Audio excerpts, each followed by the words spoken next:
പ്രിയപ്പെട്ട സഹോദരന്മാരെ, ഈ മുസ്ലിം ലീഗിലും അതുപോലെ തന്നെ EK സമസ്തയിലും എന്തെങ്കിലുമൊക്കെ പ്രശ്നങ്ങൾ പരസ്പരമുണ്ടെങ്കിൽ അതൊക്കെ തീർന്നു കിട്ടാൻ കാന്തപുരത്തിന്റെ പേര് പറഞ്ഞാൽ മതി എന്ന ഒരു സ്ഥിതിയിലേക്ക് ഈ പാർട്ടിയും ഈ പ്രസ്ഥാനവും ഒക്കെ തരം താഴ്ന്നു പോകുന്നത് കാണുമ്പോൾ നമുക്ക് വല്ലാത്ത സഹതാപം തോന്നുകയാണ്.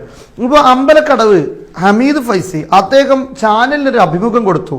അദ്ദേഹത്തിന് പറയേണ്ടത് യൂത്ത് ലീഗിനെ കുറിച്ചാണ്, അവരെയാണ് അദ്ദേഹത്തിന് വിമർശിക്കാനുള്ളത്. പക്ഷെ അണികൾക്കിടയിൽ അദ്ദേഹത്തിനെതിരെ രോഷം വരാതിരിക്കാന് അദ്ദേഹം ഉപയോഗിക്കുന്ന ഒരു ട്രിക്കാണ് കാന്തപുരം ഉസ്താദിനെ പരാമർശിക്കുക. കാന്തപുരം ഉസ്താദിനെ എതിർക്കുന്നത് കേട്ടാൽ പിന്നെ അണികൾക്ക് യാതൊന്നും ചിന്തിക്കാനില്ല. അദ്ദേഹം ഒരു പച്ച ലീഗുകാരനായി. അദ്ദേഹം ഇന്ന് ഒരു പുതിയ ലേഖനവുമായി വന്നിട്ടുണ്ട്. യൂത്ത് ലീഗിനെ നിശിതമായി വിമർശിക്കുന്ന, അതായത് അമ്പലക്കടവ് ഹമീദ് ഫൈസി എന്തുകൊണ്ടാണ് ലീഗിലെ ഒരു വിമതൻ അല്ലെങ്കിൽ ആ പ്രസ്ഥാനത്തിലെ ഒരു വിമതനായി മാറുന്നത്? നമുക്കറിയാം, ഏതാനും മാസങ്ങൾക്ക് മുമ്പാണ് അദ്ദേഹത്തിന്റെ സഹോദരന്റെ ഒരു വോയിസ് സോഷ്യൽ മീഡിയയിലൊക്കെ പ്രചരിച്ചിരുന്നു. എന്താണ് സംഭവം? എല്ലാവരും ഹമീദ് ഫൈസിയെ കൈവെടിയുന്നു. അദ്ദേഹത്തിന്റെ നാട്ടുകാർ പോലും അദ്ദേഹത്തെ വെറുക്കുന്നു. കാരണം ലീഗുകാർ അദ്ദേഹത്തെ ഒരു വിമതനായി കാണുന്നു എന്നതാ പ്രശ്നം. ഈ പ്രശ്നം പരിഹരിക്കാൻ കറിയിലേക്ക് ഉപ്പ് ചേർക്കുന്നത് പോലെ അദ്ദേഹത്തിന് ചേർക്കാനുള്ളത് കാന്തപുരത്തെയാണ്. കാരണം ഈ യൂത്ത് ലീഗിനെ ഇന്നത്തെ അദ്ദേഹത്തിന്റെ ഫേസ്ബുക്ക് പോസ്റ്റിൽ യൂത്ത് ലീഗിന്റെ ഓരോ തെറ്റുകളെയും എടുത്ത് അദ്ദേഹം വിമർശിക്കുന്നുണ്ട്. വ്യംഗ്യമായിട്ടെങ്കിലും വിമർശിക്കുകയാണ്.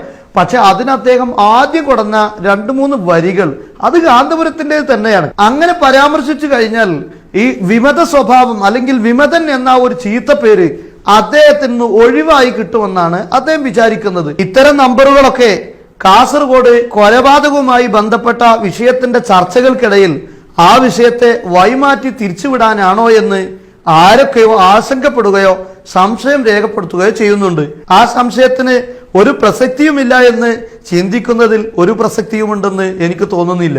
ഏതായാലും യൂത്ത് ലീഗിനെ വിമർശിക്കാൻ പോലും അദ്ദേഹത്തിന് കാന്തപുരത്തിന്റെ ഒരു പേര് പറഞ്ഞ് പരാമർശിക്കണം എന്നതാണ് അദ്ദേഹത്തിന്റെയും അദ്ദേഹത്തിന്റെ അനുയായികളുടെയൊക്കെ അവസ്ഥ എന്ന് ആലോചിക്കുമ്പോൾ സഹതപിക്കുകയല്ലാതെ എന്ത് ചെയ്യണം സഹോദരന്മാര്? ഏതായാലും അദ്ദേഹം പറയുന്നത് കാന്തപുരം ഉസ്താദ് പോകുന്നത് ഒരു പാർട്ടി, ഒരു രാഷ്ട്രീയ പാർട്ടി ഉണ്ടാക്കാൻ വേണ്ടിയാണ് എന്നൊക്കെയാണ്. ഏതായാലും ഇതൊരു പച്ചക്കള്ളമാണ് എന്ന് ആ ചാനൽ ചർച്ചയിൽ തന്നെ പലരും പറഞ്ഞിട്ടുണ്ട്. പക്ഷെ അദ്ദേഹം ഈ പറയുന്നത് അംഗീകരിക്കാൻ ഒരു മുസ്ലിം ലീഗിന്റെ പ്രവർത്തകന് പോലും കഴിയില്ല എന്നത് ഒരു വസ്തുതയാണ്.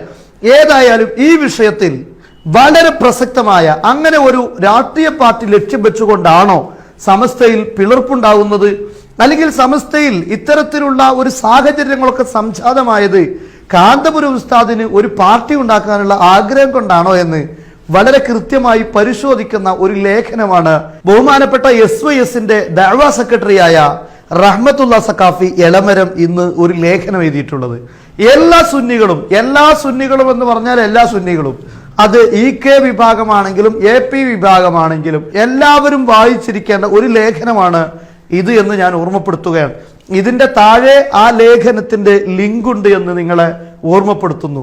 അതിന്റെ പ്രസക്തമായ ചില ഭാഗങ്ങൾ ഞാൻ വായിക്കുകയാണ്. സമസ്തയുടെ ലക്ഷ്യത്തിനെതിരെ വ്യക്തമായി പറഞ്ഞാൽ വഹാബിസം വളർത്താൻ ലീഗിനെ ആസൂത്രിതമായി ഉപയോഗപ്പെടുത്താൻ തുടങ്ങിയത് മുതൽക്കാണ് സമസ്തയും ലീഗും തമ്മിൽ പ്രശ്നമുണ്ടാവുന്നത്.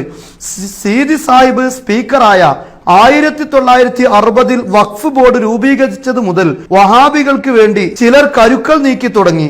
അന്ന് രൂപീകരിക്കപ്പെട്ട വഖഫ് ബോർഡിൽ വഹാബി ആധിപത്യമായതിനാൽ ഇതിനെതിരെ സമസ്ത പ്രമേയം അവതരിപ്പിച്ചത് അഭിവക്ത സമസ്ത പുറത്തിറക്കിയ 60ാം വാർഷിക സോവനീറിൽ കാണാം. ഇത് സമസ്ത പിളരുന്നതിന്റെ എത്രയോ വർഷങ്ങൾക്ക് മുമ്പുള്ള കാര്യമാണ്.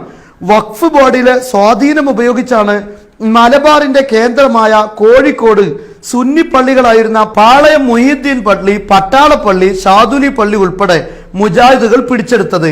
ഇവിടെ ആരംഭിച്ച മലയാള ഖുത്ബ കേട്ടാണ് കോഴിക്കോട് സെലഫിസം പ്രചരിപ്പിച്ചത്. നാം മനസ്സിലാക്കേണ്ടത് കോഴിക്കോട് വളരെ പ്രധാനപ്പെട്ട 3 പള്ളികളാണ്. വളരെ വലിയ പള്ളികളാണ്, പ്രാധാന്യമുള്ള പള്ളികളാണ്. ആ പള്ളികൾ അന്ന് സത്യം പറഞ്ഞാൽ 1% പോലും കേരളത്തിൽ മുജാഹിദ് പ്രസ്ഥാനക്കാരില്ല.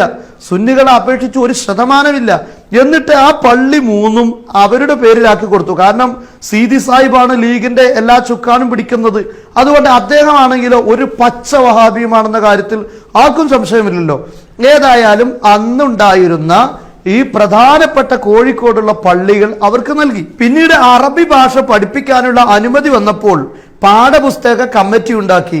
ലീഗ് ആ കമ്മിറ്റിയിൽ ഒരൊറ്റ സുന്നികൾക്കും ഇടം കൊടുത്തില്ല. അതായത് സ്കൂളിൽ അറബി പഠിപ്പിക്കാനുള്ള അവസരം വന്നപ്പോൾ അതൊരു പുസ്തകം വേണമല്ലോ, ആ പുസ്തകം ഉണ്ടാക്കാനുള്ള കമ്മിറ്റിയിൽ ഇപ്പൊ ഞാൻ പറഞ്ഞ പോലെ 1% പോലും വരാത്ത മുജാഹിദുകളെ മാത്രം തെരഞ്ഞു പിടിച്ചായിരുന്നു ഈ കമ്മിറ്റി ഉണ്ടാക്കിയത്. എന്തായി ഫലമോ?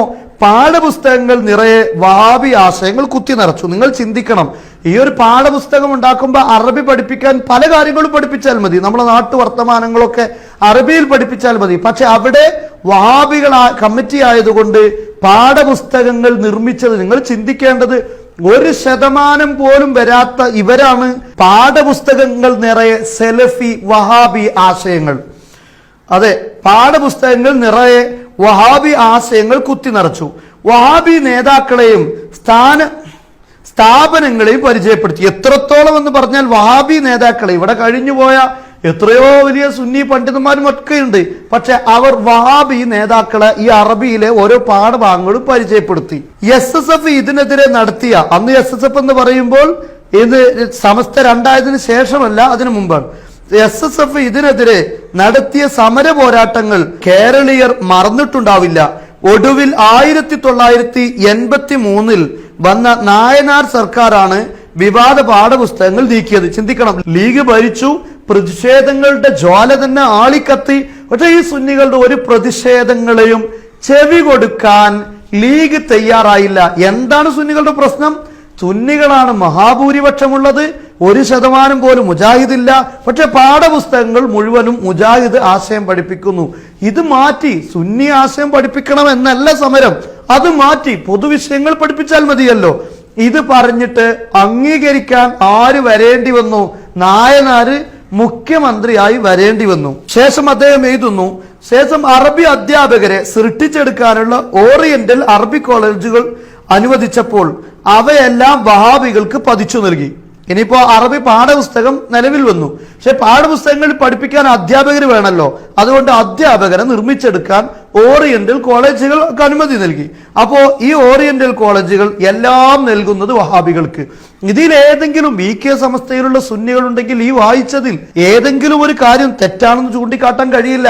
കാരണം നമ്മൾ രണ്ടു കൂട്ടരും ഒരുമിച്ച് നിന്ന കാലത്ത് എഴുതി വെച്ച സോവനീറുകളിലും പുസ്തകങ്ങളിലും ഇത് നിലവിലുണ്ട്. ഏതെല്ലാമായിരുന്നു ആ സ്കൂളുകൾ? ഒന്ന് എടവണ്ണ ജാമിയ, അരികോട് സുല്ലമ്, അതുപോലെ തന്നെ പുളിക്കലുള്ള റൗദത്തുലുലും, മേപ്പയൂർ സലഫി കോളേജ്, തിരൂരങ്ങാടി കോളേജ്, അങ്ങനെ ആ പട്ടിക നീണ്ടതാണ്.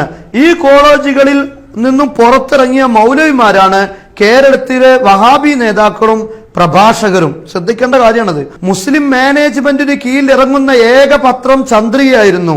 അതാവട്ടെ നിയന്ത്രിച്ചിരുന്നത് വഹാബികളും.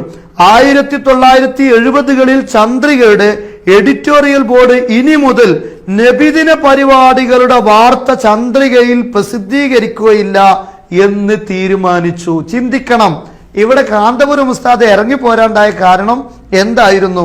ഒരു രാഷ്ട്രീയ പാർട്ടി ഉണ്ടാക്കാൻ. ഈ ഒരു അനുഭവം, ഈ ഒരു ലേഖനം മാത്രം വായിച്ചാൽ മതി എന്തുകൊണ്ട് കാന്തപുരം ഉസ്താദ് ഇറങ്ങിപ്പോന്നു എന്ന്. പുതിയ തലമുറക്ക് അതൊന്നും പരിചയമില്ലല്ലോ, അവര് കൂടെ മനസ്സിലാക്കാൻ ഈ ലേഖനം വളരെ ഉപകാരപ്രദമാണ്. ചന്ദ്രികയിൽ നബിദിനാഘോഷത്തിന്റെ ഒരു വാർത്ത പോലും ചന്ദ്രികയിൽ കൊടുക്കൂല. ആരോടായി പറയുന്നത്? ഈ പറയുന്ന മുസ്ലിം ലീഗിന്റെ അണികൾ അല്ലെങ്കിൽ വോട്ട് ചെയ്യുന്ന ആളുകൾ 99% സുന്നികൾ. ഇന്നത്തെ പോലെയല്ല, ഇന്നുള്ള അത്രയും വഹാബികൾ അന്നില്ലല്ലോ. MM ബഷീർ മുസ്ലിയാരുടെ നേതൃത്വത്തിൽ ഇതിനെതിരെ ശക്തമായി പ്രതിഷേധിച്ചു. 1979 മലപ്പുറത്ത് വച്ച് നടന്ന സമ്മേളന സോവനീറിൽ ഈ പ്രതിഷേധ കുറിപ്പ് കാണാം. ഈ ഘട്ടത്തിലാണ് സുന്നികൾ ഒരു പത്രത്തെക്കുറിച്ച് ചിന്തിക്കുന്നതും സിറാജ് ദിനപത്രം 1984 പുറത്തിറങ്ങുന്നതും.